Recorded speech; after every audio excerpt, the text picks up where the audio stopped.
अध्याय 3 समास। बच्चों, हमने अपने पार्ट 1 में समास, समास विग्रह, उपमेय, उपमान, समास के भेदों के बारे में जाना था। आज हम समास के भेदों पर विस्तृत चर्चा करेंगे। आपने पिछली वीडियो में जाना था कि समास के 6 भेद होते हैं। उसी के अंतर्गत देखिए अव्ययभाव समास क्या होता है।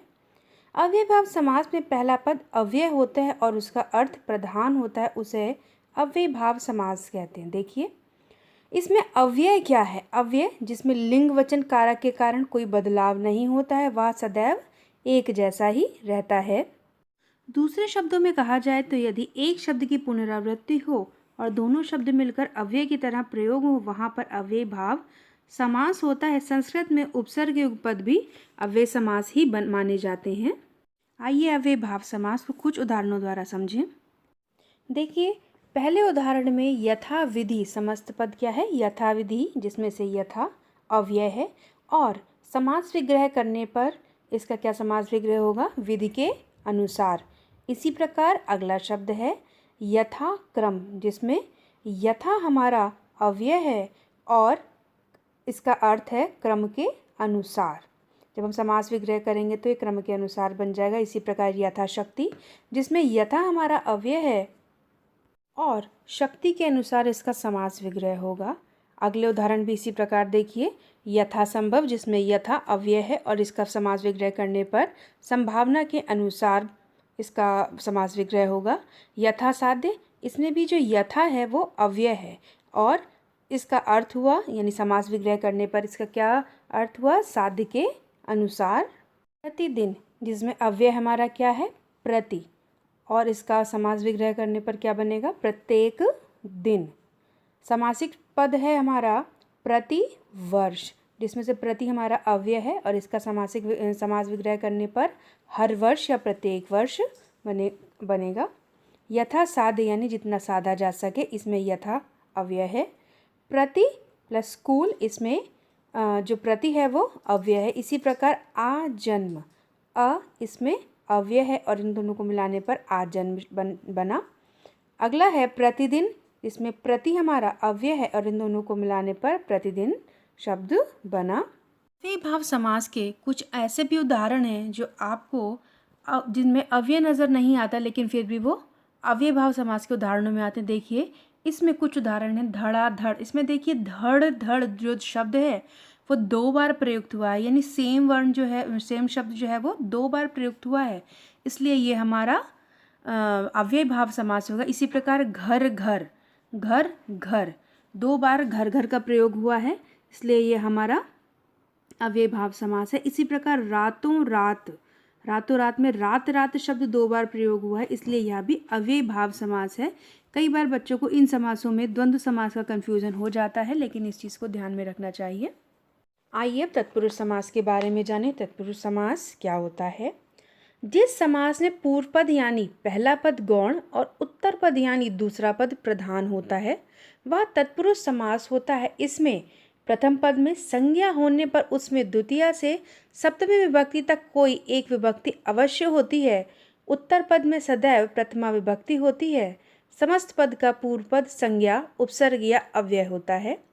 तत्पुरुष समास में समास प्रक्रिया में समस्त पद बनाते समय पूर्व पद के साथ आने वाले परसर्गों या विभक्ति चिन्हों का लोप हो जाता है। अतः तत्पुरुष समास को परिभाषित करते हुए हम कह सकते हैं कि इस समास में दूसरा पद प्रधान होता है।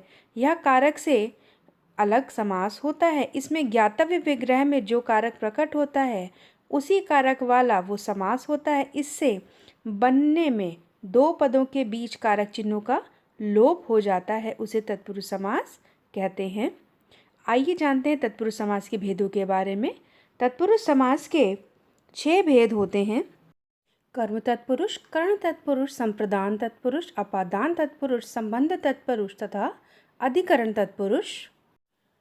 कर्म तत्पुरुष समास क्या होता है, इसको बताने से पहले आपको ये जानना ज़रूरी है कि कारक के चिन्ह कौन कौन से होते हैं। यदि आपको कारक के चिन्ह नहीं पता होंगे तो आप तत्पुरुष समास के भेदों को नहीं समझ सकते। कारक के चिन्ह आपको आपकी पूर्व कक्षाओं की पुस्तकों में मिल जाएंगे, उसको आप ध्यान से कंठस्थ करें। अब देखिए कर्म तत्पुरुष समास क्या होता है। कर्म, आपको पता है कि जो कारक चिन्ह है उसमें कर्म क्या है, द्वितीया, उसके लिए हम कौन सी विभक्ति का प्रयोग करते हैं, द्वितीय विभक्ति का प्रयोग करते हैं और उसका चिन्ह क्या होता है, को।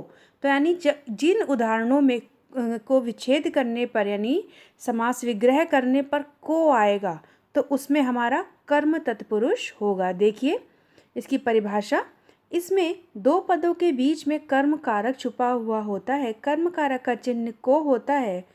को कर्म कारक की विभक्ति भी कहा जाता है, उसे कर्म तत्पुरुष समास कहते हैं। आइए इसके कुछ उदाहरण देखें। पहला उदाहरण है रथ चालक। रथ चालक यानी जो रथ को चलाता है, रथ को चलाने वाला रथ चालक। इसमें को क्या है, कर्म कारक का चिन्ह है को, और जब इसका लोप हो जाता है तब हमारा समासिक पद क्या बनता है, रथ चालक। इसी प्रकार ग्रामागत यानी ग्राम को गया हुआ। माखन चोर, माखन को चुराने वाला। देखिए इसमें को का प्रयोग हो रहा है यानी इसमें कर्म कारक का प्रयोग हो रहा है और इसका हम लोप करेंगे और तब हमारा माखन चोर समासिक पद बनेगा। इसी प्रकार वन को गमन, इसमें जो ये को है ये आपका कर्म कारक है और इसका लोप होने पर वन गमन समासिक पद बनेगा। इसी प्रकार अन्य उदाहरण भी देखें और उसका अभ्यास करें। करण तत्पुरुष समास क्या होता है, जहाँ पर पहले पद में करण कारक का बोध होता है, इसमें दो पदों के बीच करण कारक छिपा होता है। करण कारक का चिन्ह या विभक्ति के द्वारा या फिर से होता है, उसे करण तत्पुरुष कहते हैं। आइए इस उदाहरण के द्वारा समझें। सूर रचित, इसमें सूर रचित इसका समास विग्रह क्या है, सूर रचित, सूर के द्वारा रचित। इसमें जो द्वारा है उसका लोप करने पर हमारा समासिक पद क्या बनेगा, सूर रचित। इसी प्रकार तुलसीकृत यानी तुलसी के द्वारा जो रचा गया है वह तुलसीकृत है, इसमें के द्वारा हटाने पर तुलसीकृत समासिक पद बनेगा। इसी प्रकार शोक से ग्रस्त, इसमें से करण कारक का चिन्ह से हटाने पर शोकग्रस्त समासिक पद बनेगा। पर्ण से बनी हुई कुटी, इसमें कारक चिन्ह हटाने पर पर्णकुटी समासिक पद बनेगा। प्रधान तत्पुरुष समास क्या होता है, इसमें दो पदों के बीच संप्रदान कारक छिपा होता है। संप्रदान कारक का चिन्ह या विभक्ति के लिए होती है, उसे संप्रदान तत्पुरुष समास कहते हैं। यानी जो आपका संप्रदान तत्पुरुष है, कारक चिन्ह जो है संप्रदान तत्पुरुष का वो क्या है, के लिए। आइए इसे उदाहरणों के द्वारा समझें। पहला उदाहरण है हमारा युद्ध भूमि। इसका अर्थ क्या है, युद्ध के लिए भूमि। जो समास विग्रह होगा वो युद्ध के लिए भूमि, और युद्ध के लिए के भूमि में से के लिए हटाने पर समासिक पद बनेगा युद्ध भूमि। अगला है रसोई घर।